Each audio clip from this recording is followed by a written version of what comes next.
Hi friends, how you doing? Marty Worm here on Super Bowl Sunday. Been a while since I've been around, and it's the way it goes. I'm busy, very busy, and there hasn't been a lot of time to do a video, and there hasn't been... I like doing videos when there isn't a lot of people in the house, which right now the house is packed, and this is the second time I've started shooting this video because my kid keeps walking in, and I don't know how to pause it and restart it, and I'm not going to fucking edit. I have no time to edit videos. But anyway, to all the people that have been contacting me via email or Facebook or through YouTube asking where I've been, what's going on, have I stopped doing videos? No, I have not stopped doing videos. I've just been busy and have been thinking about it. And there's been a time here that I've kind of gotten away from doing videos and kind of watching videos. I watch my friends, I watch people that I really appreciate. I need a little bit of a break, a little decompression, but it's good. I've been wanting to shoot a Dungeon Synth video and part 2 of the Overrated Albums Worth Bitching About video series, which I would like to get going, which has been very busy for this channel. There's comments typically on that video every day, which is weird. Apparently I pissed some people off, although that wasn't my intention, as these are just my opinions. But I am here to inspire discussion and hopefully turn you guys on to some new music. But anyway, speaking of music, in the background we are listening to the Torrid Husk End Split CD on Grimoire Records. Torrid Husk is a very good black metal band from West Virginia, and End is a very good black metal band from Greece. But the West Virginia connection is such that Aaron Carey from the band Achachwin, good friend of mine, sings for the band End on this recording. But this is a little promo type sleeve made into like a gatefold record. Very good stuff. Excellent black metal from both bands. Check it out. Hopefully you can hear it a little bit in the background. And this stack of records, there is a lot of stuff on here that I have maybe not had the time to listen to because as I've been super busy, I've been listening to a lot of CDs in the shop, printing t-shirts. If you need your band merch printed, hit me up, Bindrune Screen Printing. I'll leave a email address in the description down below. But a lot of these records, I've spun some I have not had time to listen to yet. But this is just kind of a get my feet wet again. I haven't done a video in so long, it almost feels like I've forgotten how to do them. And to be honest, I kind of needed the break, so that's good. But we're going to jump in.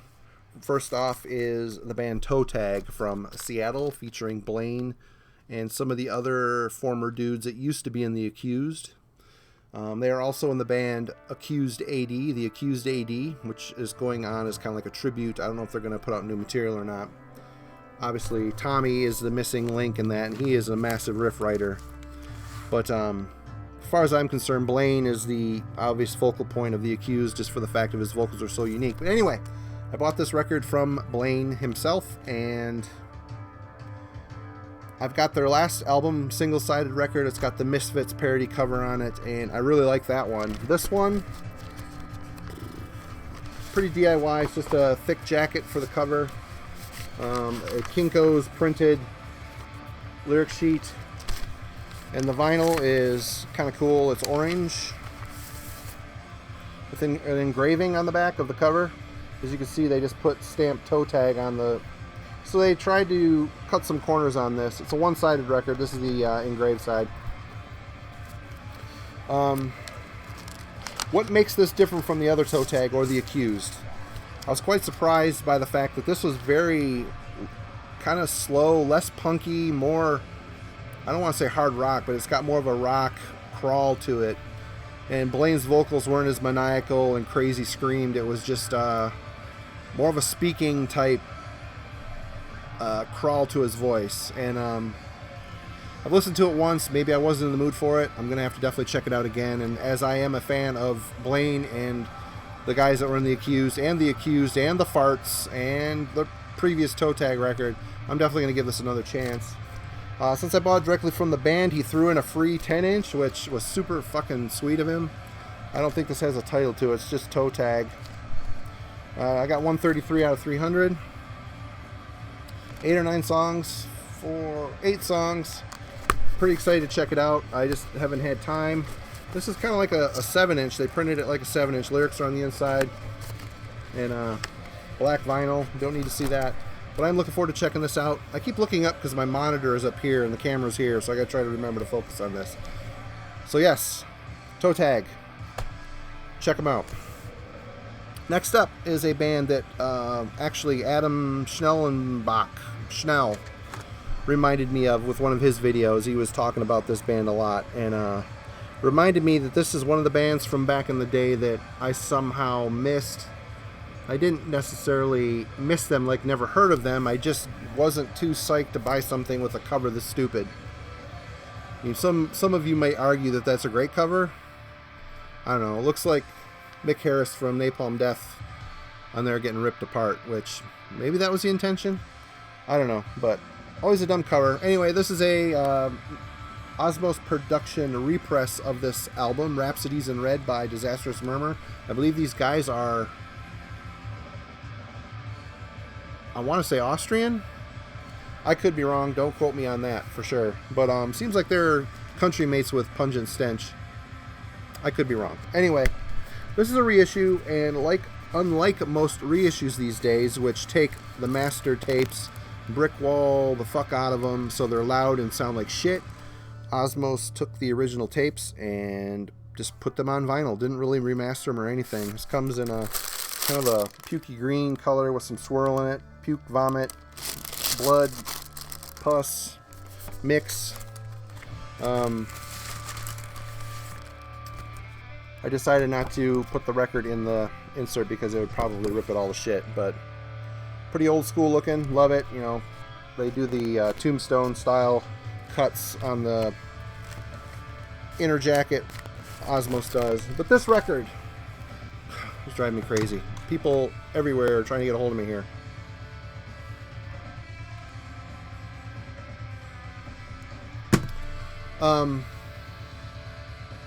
They're trying to say, you know what? This is a good album. It's not a great album. It's just kind of from that era where things were starting to get a little tired as death metal was starting to transition into black metal. I do like this record, but I don't see myself listening to it a lot. The riffs are kind of buried in there. Not buried, but the riffs just kind of strike me as a bit standard. I do like it. Like I said, it's got that old feel, which I do appreciate. And I just really definitely need to spend more time with this. But yeah, check it out. It's readily available, I believe, still through Hell's Headbangers. That's where I got my copy. And I'm glad I finally picked it up and cut that curiosity out of my brain on how it's like. And after Schnell ranting and raving about it, I had to check it out. He has a good ear for this stuff, and this is good. It's just, for the time, it might have been a little tired. Next up is a fantastic record by Ruins of Beverast. This is Aruvia. I'm real late to this one. This came out middle of last year, and I'm just now picking it up. Hell's Headbangers had some in. I got the, well, obviously it's a gatefold. Big booklet with it. And a poster. Can't really see that. One of the records is already on the turntable. Oh, they put them both in the same. I got the red variant swirled marble thing. If you've been following Ruins of Everest, it's a German band that came out of the ashes of Nagelfar with an E. Absolutely amazing band that was, but they have... the main guy behind this has progressed, and it still sounds like the Ruins of Beverast, but he's gotten a lot weirder, a lot more dark, dismal. I'm not going to show you the poster because it's of the cover, which is really a stupid cover. Another album that you're like, what the fuck? It doesn't really inspire... This cover doesn't inspire me to want to get it. I don't know. Something about it I just don't care for. But anyway, the music, you're not buying it for the album cover. You're buying it for the music, and the music on this is fantastic. Some great choral arrangements on here, really dark. You know, it's really kind of hard to put this album in perspective and a lot of this stuff in perspective just for the fact that it's so dark and has a very polluted sound to it, and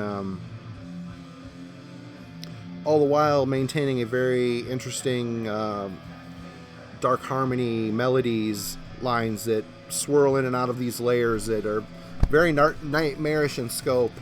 But this is a fantastic record. It's a 2 LP set, 6 songs, trance-inducing black / death / everything thrown into the pot metal. Definitely, if you have not heard Runes of Everness, check this album out. You will not be disappointed, and get ready for a very expansive journey. It's fantastic. Next up are 2 albums that Hell's Headbangers had a flash sale like around Christmas time. If you're a member of their Facebook page or whatever, you got a discount. And I picked up a couple things that I did not have on CD, which I don't know how. You know, I think Primordial Domination I had on as a promo, but I picked up Decimate Christendom and Primordial Domination for dirt cheap. And I'm glad I did, because these are fucking great records. This one, Decimate Christendom, is John McEntie's first album where he sang on. And when this came out, I was kind of thinking that it was kind of so-so. Like, he hadn't really found... He has, like, a very higher speaking voice. And, I didn't know that his brutal vocals really translated well. But, I was wrong. It's been a while since I've listened to this, so I was wrong. And especially now, he's really got it. His vocals are broken. He's got it down. And really, it was the smartest thing he could do, because he's been through so many guitarists and singers. This is, you know, Hell's Headbangers goes all out with their shit. Really heavy-duty stuff. I got the pink edition of it. There's a nice little write-up in here from the band themselves explaining what was going on during this time. I'm very glad to have gotten this. I listen to Incantation still to this day a lot. Their shit never gets old to me.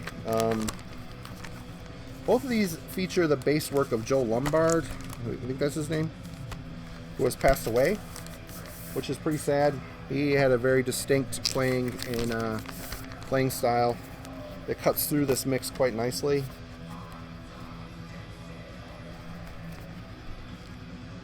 I think of the 2, this one is my favorite, but they're both cool. Both of these have like a golden foil. The other one's a silver foil, embossed stamp on it. Very nice. You know what?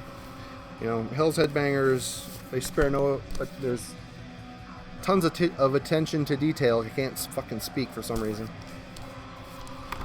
I got the gold edition. Fantastic. Incantation, you know, I've listened to them for so long and so much and so many albums and interviewed them numerous times over the years for different magazines, and this band is like part of my DNA at this point, and it even influences the band I'm in a little bit, and how can it not? I mean, Incantation, bands like Incantation, Immolation, they more or less embody the perfect death metal, US death metal style. Next up, here's another one I have to thank Schnell for. Cyanide is a band from Chicago that, I guess back in the day when they were coming up, I kind of thought that they were a little so-so, you know, in regards to everything that was happening around them. They just maintained a very tunnel vision, slow plodding death metal, no frills death metal approach, which at the time I was thinking, oh, you know, whatever, it's kind of whatever. But nowadays, I really appreciate that, even more so. And Schnell was showing off this one, Death, Doom, and Destruction. This is something Hell's Headbangers put out. I got this cheap. Comes in a cover, a slip cover. It's got Death, Doom, and Destruction and a 7-inch Rage War, or the Truth 7-inch with Rage War LP on it. So it's a 2 LP set. Here's the Rage War demo and the Truth 7-inch on 12-inch. And Death, Doom, and Destruction, which, of the 3 I have, this is by far my favorite album of theirs. Fantastic, plotting, bolt thrower, inspired death metal, no frills. I mean, they're spared no expense with this fucking packaging. Oh my god. It's actually quite impressive. And especially for the price that I paid for it, they have to be losing their ass on it. Or they just printed too many and they're just trying to move them. Get in there, you son of a bitch. Alright. Before I break this, I'm going to put this here. And so I went on a Cyanide fucking binge. And went to Dark Descent, got a few more things. The Dying Truth, which I believe is a Dark Descent. Comes with an insert. Classic collage.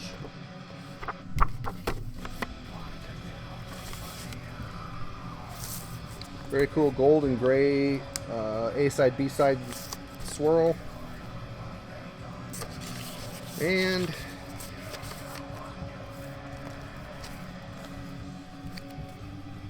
a Descent into Hell.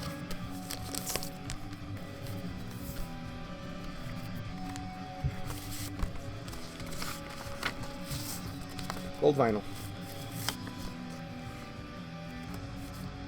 Nowadays, I just come to the point where I'm appreciating the slower, more mid-paced, no-frills death metal. I don't know if it's just the mood I'm in right now, but it works. And these guys have been holding the flame, holding the torch, holding the sword, holding the fucking battle axe since the beginning, since the very early years. I mean, this one came out in '94 during the black metal heyday, but definitely check this out. Next up is a blind buy. It was on a Hell's Headbangers super deep discount sale. It is Surgikill Sanguinary Revelations. What made me jump on this album is it features Steve-O from Impetigo doing some vocals, and yep, it sounds like Steve-O from Impetigo doing vocals, which is very cool. This is really well written death metal. Great riffs. Ugly pink, orange A-side, B-side. And they've got it's got Billy Nocera and his wife Vanessa Nocera from Razorback Records in this band, and also Ash Thomas from A Million Bands. For the price I paid for it, I've listened to it a lot. It's a good album, good death metal album, good Midwestern death metal album with crazy, sick vocals. Surgikill, definitely check it out. This one, why did I buy this? I don't know why I bought this. Because it's just like super raw demo recordings of a bunch of material. And, you know, even though this guy's a racist shitbag, I've been buying his records for some stupid reason. Satanic Warmaster. We are the worms that crawl on the broken wings of an angel. No frills, finished black metal. I've always liked the sound of his stuff, his riffs. There's no excuse for me buying a shitty racist asshole, but I did. Haven't listened to it yet. I have heard this material, though, download a long time ago. It's not new material, it's old.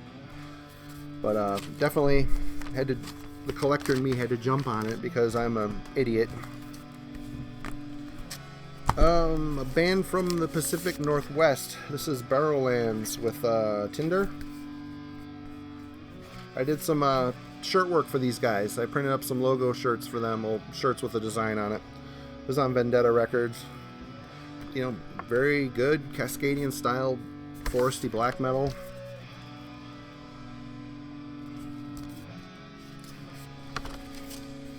Translucent blue vinyl. Agalok, all the Wolves in the Throne Room. It's all kind of in here, swirling around.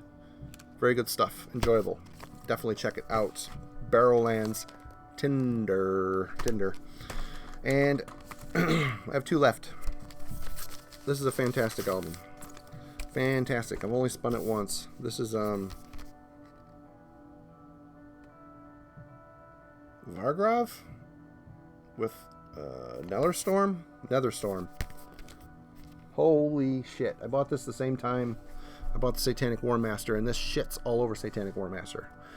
Ben was telling me about this through one of his videos, and I just blind bought it, and I'm glad I did. Very reminiscent of second tier or second generation Norwegian black metal Emperor, very Emperor-esque sound on this. The songs are great. The riffs are great. Comes with a The Glory of Eternal Night 7-inch. I opted for the black vinyl because it's black metal and it's the way I am. Absolutely excellent. I wish I could give you more information on this band, but I don't know it. All I know is that this is an amazing album and you definitely need to check it out. 7-inch, if you can get it with a 7-inch, great, because it's fucking awesome. I think the 7-inch has, yes, a cover of Ancient Queen by Emperor. Definitely check it out. And lastly, on this, I just got a package yesterday from my friend Ben, Brain Smashers channel. Definitely check it out. He sent me a little VCLT package, which some CDs are in the truck, and some are here and some are there. So I don't have it all here. I'll show you the rest of that stuff later. But one of the things in that package was Keep Kalessin Through Times of War, their debut LP. This is a Peaceville reissue.